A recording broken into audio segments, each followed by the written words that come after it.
Senator Rennick. Well, here we are, the end of 2022, and we've had over 10 million cases of COVID. The Australian Health Department, of course, stopped counting around September sometime because I think it was getting too embarrassing to admit that despite with over 20 million people being vaccinated, over half the country had caught COVID. Whatever happened to protecting you? Whatever happened to protecting you? But we don't want to talk about that anymore. We'll just pull it off the website and not discuss it. We'll not discuss it. And then we've got the excess deaths that Senator Babbitt talked about before. We had 8,706 extra deaths last year, despite the fact that New South Wales locked down for 3 months. So in theory, the deaths should have been lower, like they were in 2020. But let's not count 2021 in the ABS figures, or sorry, 2020 they're not counting. Let's pretend nothing happened there. Almost 140,000 jab injuries, more than all the injuries reported from vaccines since 1971. More than all the injuries put together. You've got an injury rate that's 3 times higher, and yet the TGA don't want to look at the signal. The whole point of having a database where doctors report these injuries, where they tick the box suspected, and as the doctors say, they don't fill these forms out because they don't have the spare time. They don't have a lazy 20 or 30 minutes sitting around filling these forms out if someone fell off a bike. No, they're ticking these boxes because they believe that the vaccine caused the injury that they are reporting. And yet the TGA want to pretend that there's nothing to see here. And why wouldn't they? Because Professor Skerritt is head of an organisation that is funded by Big Pharma. That is funded by Big Pharma. Now, if you want to talk about a conflict of interest, that's it. That's it. And these guys have no idea what they are talking about. I asked Professor Brendan Murphy, who was the Chief Health Officer at the time, whether or not he'd actually read the non-clinical report into the Pfizer vaccine. Guess what? He hadn't read it. Despite that, he'd been saying for the last a couple of days earlier that the spike protein wasn't in the blood. Well, had he read the report, he would have known that they never even tested the spike protein. And they would have also known that when they did the animal trials, that the report said there was no difference in lung inflammation between the placebo group and the vaccinated group after 9 days. There was not one skerrick of evidence that showed that that vaccine was effective. But did anyone in this chamber right here, right now, actually read that report? I bet you not. But you all went out there and said it was safe and effective where you didn't have a clue what you were talking about. And shame on you, because the law in this country, in the Australian Immunisation Register, says you cannot be coerced into taking a vaccine, number one, and number two is that you need to be properly informed about what is in the vaccine. Now, you've got to dig very far to get to the bottom of this stuff, but that spike protein in the vaccine isn't even the same as the spike protein in the virus. No. They've actually changed one of the nucleotides, and they've actually got a synthetic gene in the vaccine. They've added 70 adenine nucleotides to the poly-A tail, which is designed to make it last longer. It's designed to last longer. The mRNA in the trials was shown to last for up to 9 days. The lipids were shown to last at least 2 days, and they stopped the trials, despite the fact that it doubled. Yeah, listen to this, Senator Hanson-Young. Despite the fact that the concentration of the lipids that are cationic were doubled in the ovaries from day 1 to day 2. You know what they did? They stopped the trial. They stopped the trial and they went and told everyone that it just stays at the site of injection. Well, that was a blatant lie. If you want to talk about misinformation, go and check out page 44 of the Pfizer non-clinical trial report. It was released on the TGA FIO disclosure log 239-6. I've read it numerous times. And guess what? You should also read the top paragraph of page 8 that says that the study suggests that the spike protein can be either inserted into the membrane or secreted from the cell.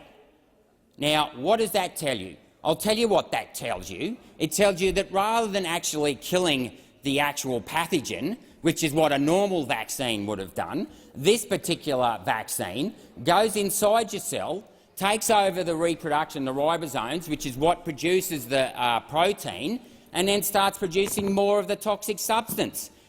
That is not the name of the game. You would want to actually kill the virus. You do not want to reproduce it.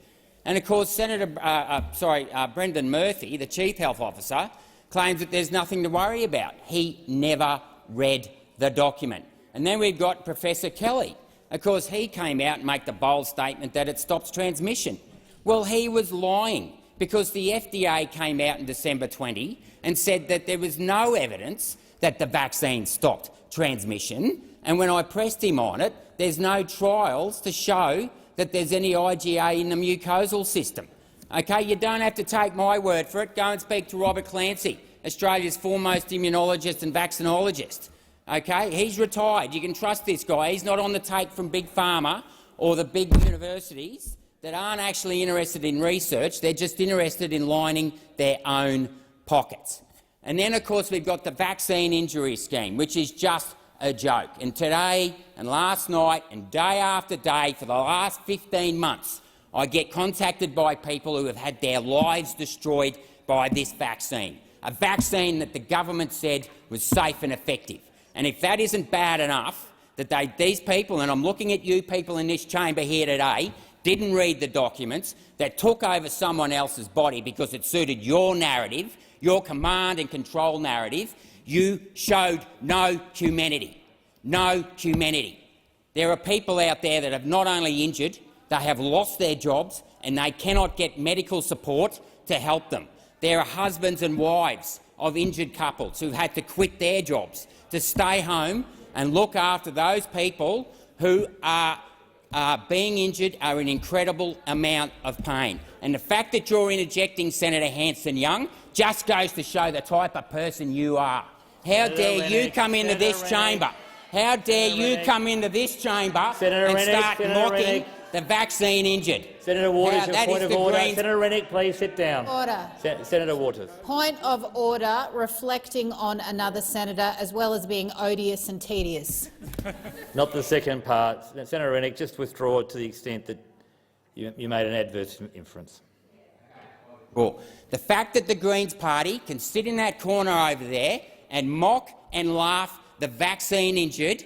These people aren't anti-vaxxers. They believed what the government told them, as I did when I first came to this place. But I can tell you what, it's nothing but a cesspit of lies in this place. But the fact that the Greens party think that they can just sit there and mock the injured.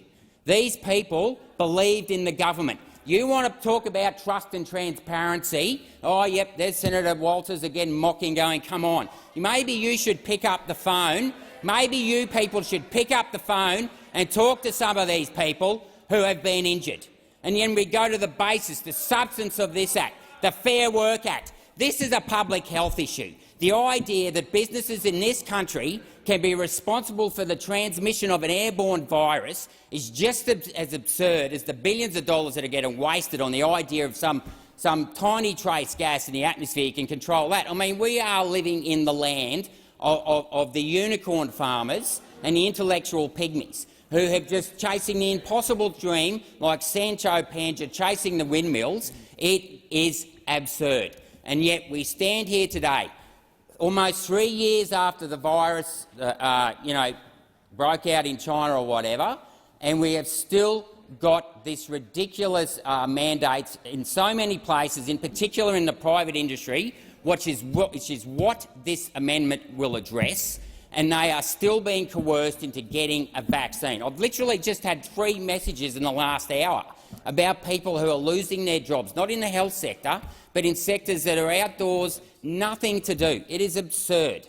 It is absurd, and it needs to stop, because the state of emergency, even at the state government level, has been retracted. And yet these people here today do not want to grant people their autonomous right to control what goes in their body. And I might remind members of the LNP that one of our values is the dignity and worth of every individual. You know, we don't believe in multi-patent bargaining because we recognise that every business is unique, and we think that the employer and employee should have the first right in deciding what's best for them.